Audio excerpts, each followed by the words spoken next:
January 6th, violent mob marches to the Capitol. I was watching it live. I suspect a lot of you were as well. As were two alumni of the organization I lead, TechCongress, which brings technologists into policymaking roles in government. It was a terrifying moment. We could all see the immediate physical threat. But our alumni, both cybersecurity experts, they saw something that you and I likely didn't see. And that's that as members of Congress and staff, they fled their Capitol offices, very few of them shut down their devices. As a consequence, hundreds of machines with some of the country's most sensitive information were left open and unguarded. These two alums, they understood this instinctively, and within minutes they were on the phone with congressional IT teams to issue a universal remote lockdown of all devices on the Capitol network. That happened moments before we saw images like this. Tech is changing everything. And functional government in the 21st century requires tech expertise. But right now, fewer than 35 congressional staff have experience with technology. And in states like Colorado and Utah, and here in California, which are driving national policy on issues like privacy and artificial intelligence, that number is typically 0. At TechCongress, we believe that has to change. Because the core work of government, providing SNAP benefits, protecting Americans' privacy, responding to an urgent cybersecurity event, it requires this tech expertise. Our goal at TechCongress is to have a technologist at the table for everything that government does. We recruit, train, and place computer scientists, engineers, and other technologists to serve as tech policy advisors to members of Congress through a 1-year fellowship. In 10 years, we've had thousands of applicants. We've placed 112 fellows.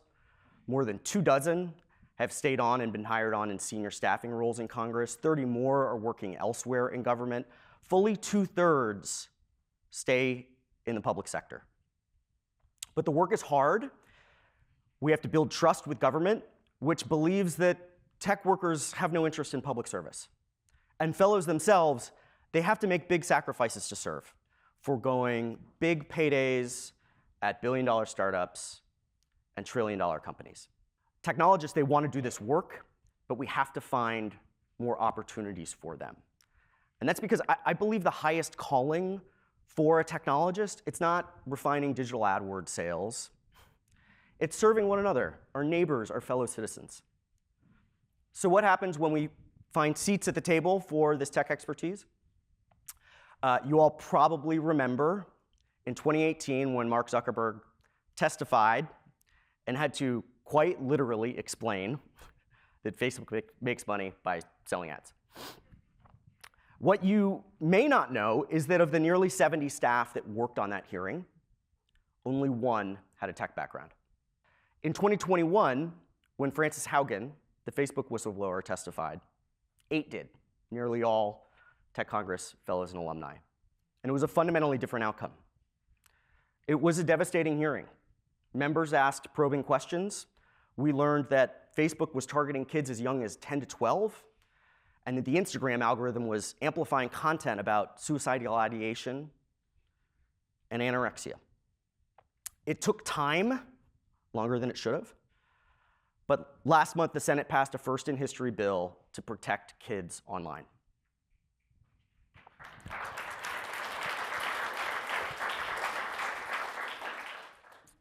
Technology is reshaping society in fundamental ways, and government is us. And it's only as good as the lived experiences of people that populate it. Between now and 2030, we have a proof of concept. And between now and 2030, we aim to build a critical mass of tech expertise in Congress and build tech talent pipelines to 50 state legislatures. So what will success look like? Well, it'll look like tech skills in government being a default rather than an oddity, and a world where government independently hires for this knowledge and expertise, and we can put ourselves out of business.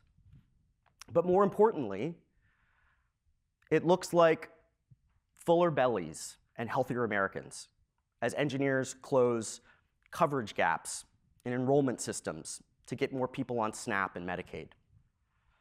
It looks like safer and happier teens and less lonely teens as we have common sense regulation of social media.